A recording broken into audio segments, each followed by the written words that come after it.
Mrs. Thrale, being now at Bath with her husband, the correspondence between Johnson and her was carried on briskly. I shall present my readers with one of her original letters to him at this time, which will amuse them probably more than those well-written but studied epistles which she has inserted in her collection, because it exhibits the easy vivacity of their literary intercourse. It is also of value key to Johnson's answer, which she has printed by itself, into which I shall subjoin extracts. Mrs. Thrale to Dr. Johnson. I had a very kind letter from you yesterday, dear sir, with a most circumstantial date. You took trouble with my circulating letter. Mr. Evans writes me word, and I thank you sincerely for so doing. One might do mischief, else not being on the spot. Yesterday's evening was passed at Mrs. Montague's. There was Mr. Melmoth. I do not like him, though, nor he me. It was expected we should have pleased each other. He is, however, just Tory enough to hate the Bishop of Peterborough, Dr. John Hinchliffe, for Whiggism, and Whig enough to abhor you for Toryism. Mrs. Montague flattered him finely, so he had a good afternoon on it. This evening we spent at a concert. Poor Queensy, which was a kind of nickname given to Mrs. Thrale's eldest daughter, whose name was Esther. She might be assimilated to a queen.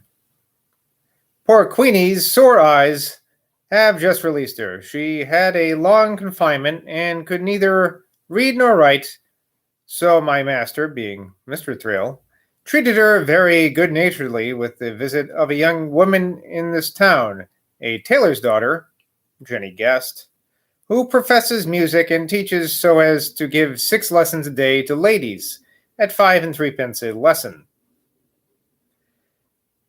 Miss Burney says she is a great performer, and I respect the wench for getting her living so prettily. She is very modest and pretty-mannered, and not 17 years old. You live in a fine world indeed. If I did not write regularly, you would half forget me, and that would be very wrong, for I felt my regard for you in my face last night when the criticisms were going on. This morning it was all connoisseurship. We went to see some pictures painted by a gentleman artist, Mr. Taylor of this place. My master makes one everywhere, and he has got a good dawling companion to ride with him now. In Johnson's dictionary, it's either dawling nor dawling. He uses dawdle. See page 1162 in the future, which I won't do right now. And his companion is the original has Captain Cotton, who married Miss Aston, as the companion here. He looks well enough, but I have no notion of health for a man whose mouth cannot be sewed up. That's a good one. Bernie and I and Queenie tease him every meal he eats, and Mrs. Montague is quite serious with him. But what can one do? He will eat, I think, and if he does eat, I know he will not live. It makes me very unhappy, but I must bear it. Let me always have your friendship. I am most sincerely, dear sir, your faithful servant, Bath, Friday, April 28th, HLT. Not BLT, HLT. And now Dr. Johnson to Mrs. Thrale. Dearest Madame, Mr. Thrale never will live abstinently till he can persuade himself to live by rule. Boswell has here, I have taken the liberty to leave out a few lines, so I guess they were embarrassing to Mr. Thrale. Encourage, as you can, the musical girl. Jenny Guest, later well known as Mrs. Miles. In a note from Mrs. Piozzi, we find out. Nothing is more common than mutual dislike, where mutual approbation is particularly expected. That's true. There is often, on both sides, a vigilance not over benevolent, and his attention is strongly excited so that nothing drops unheeded, Any difference in taste or opinion, and some difference where there is no restraint, will commonly appear, immediately generates dislike. Never let criticisms operate upon your face or your mind. It is very rarely that an author is hurt by his critics. The blaze of reputation cannot be blown out, but as often dies in the socket. A very few names may be considered as perpetual lamps that shine unconsumed. From the author of Fitzbourne's letters, I cannot think myself in much danger. I met him only once about 30 years ago, and in some small dispute reduced him to whistle. Having not seen him since, that is the last impression. Poor Moore the Fabulous was one of the company. Mrs. Montague's long stay against her own inclination is very convenient. You would, by your own confession, want a companion, and she is par pluribus, a host in herself. Conversing with her, you may find variety in one. Quote the Spectator. London, May 1st, 1780.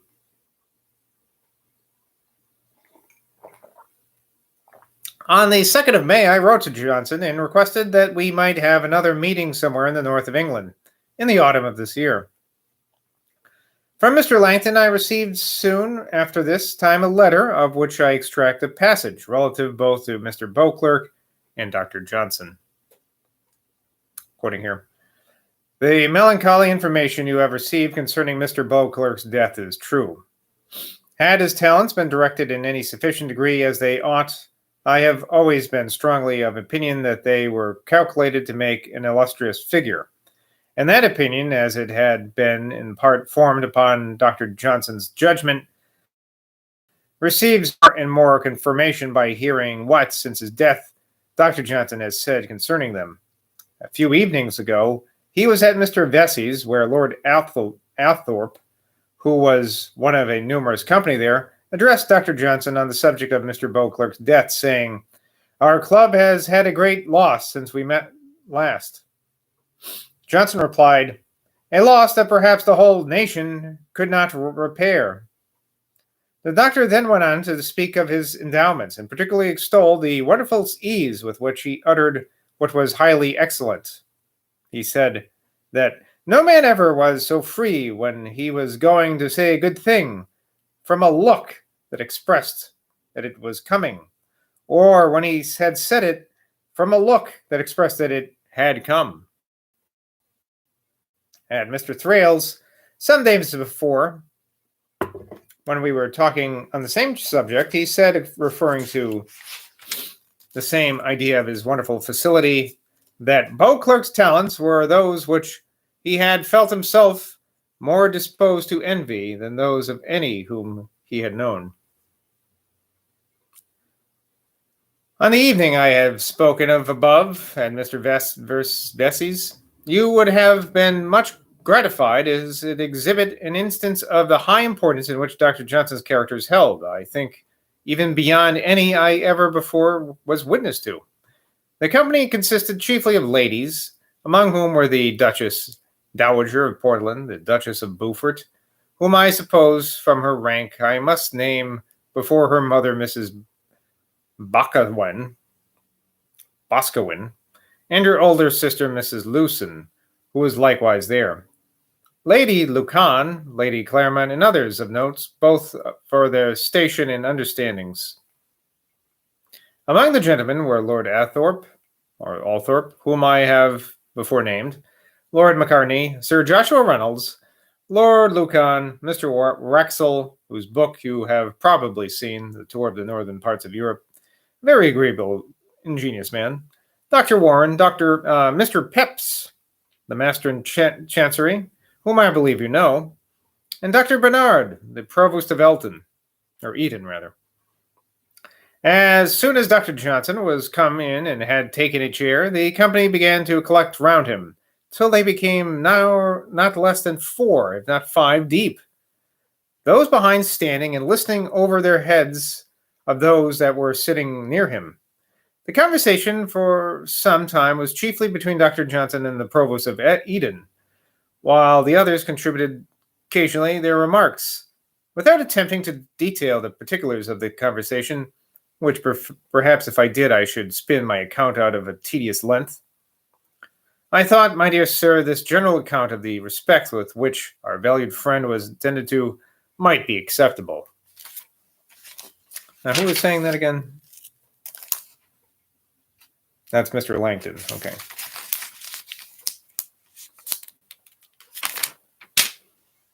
That was Boswell quoting Mr. Langton.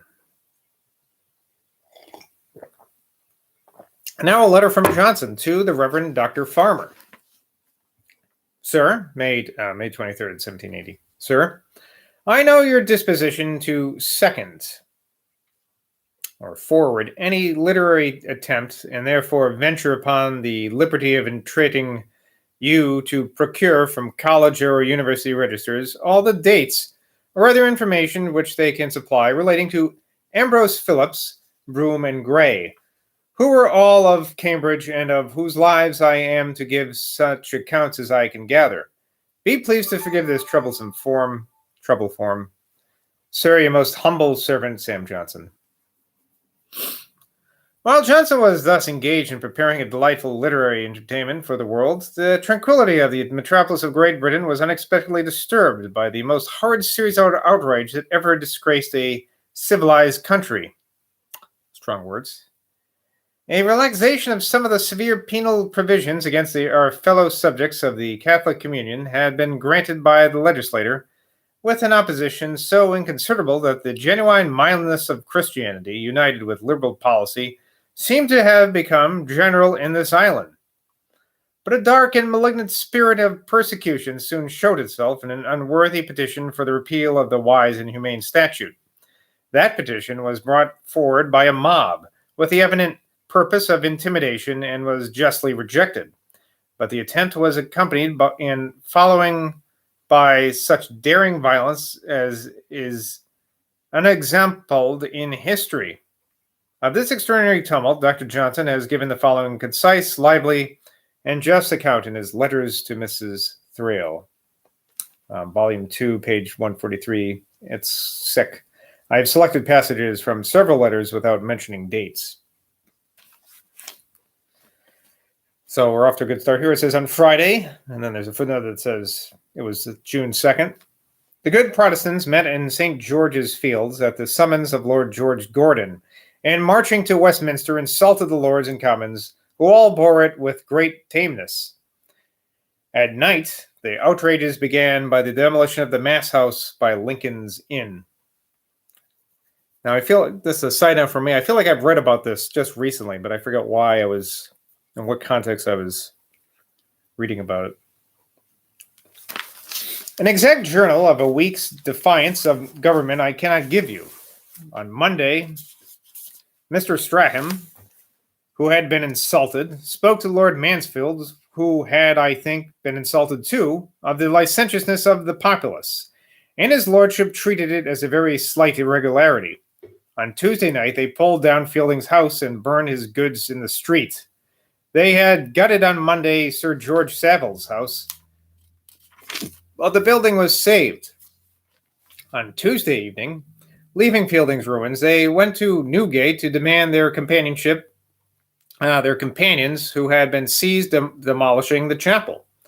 The keeper could not release them but by the mayor's permission, which he went to ask. As returned, he found all the prisoners released in Newgate in a blaze. They then went to Bloomsbury and fastened upon Lord Mansfield's house, which they pulled down. And as for his goods, they totally burned them. They have since gone to Canewood, but a guard was there before them. They plundered some Papists, I think, and burnt a mass house in Moorsfield the same night. On Wednesday, I walked with Dr. Scott to look at Newgate and found it in ruins, with the fire yet glowing. As I went by, the Protestants were plundering the Sessions House at the Old Bailey. There were not, I believe, 100, but they did their work at leisure, in full security, without sentinels, without trepidation, as men lawfully employed in full day. Such is the cowardice of a commercial place. On Wednesday, they broke upon the Fleet and the King's Bench and the the Marshalsea and Wood Street Compter and Clerkwell Bridewell, and released all the prisoners. At night they set fire to the Fleet and to the King's Bench, and I know not how many other places, and one might see the glare of conflagration fill the sky from many parts. The sight was dreadful. Some people were threatened. Mr. Strahan advised me to take care of myself. Such a time of terror you have been happy in not seeing. The king said in council that the magistrate had not done their duty, but that he would do his own, and a proclamation was published directing us to keep our servants within doors, as the peace was now to be preserved by force.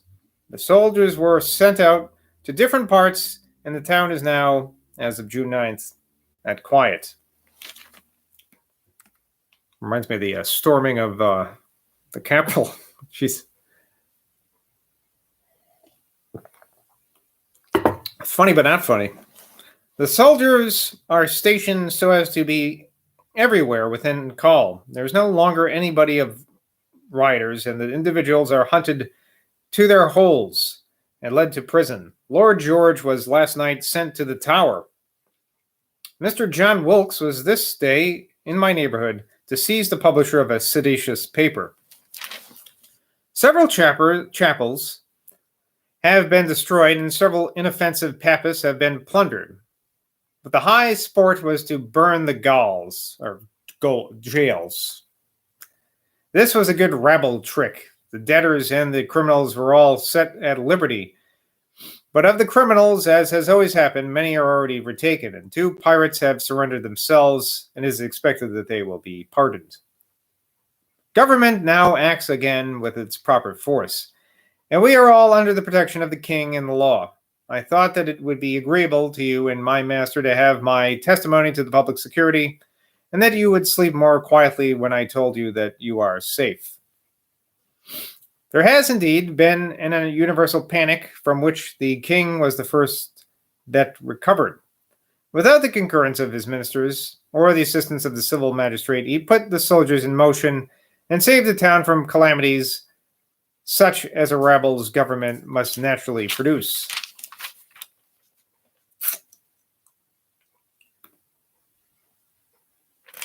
Now, that's interesting. This is Johnson speaking, isn't it? Because that use of master, I thought that was a thing Thrale says, but is he talking about the king there then?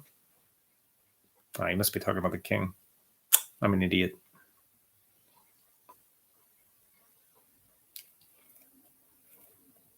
All right, no, I don't know. I don't know who he's talking about there. Anyway, I'm rambling. Let me continue. The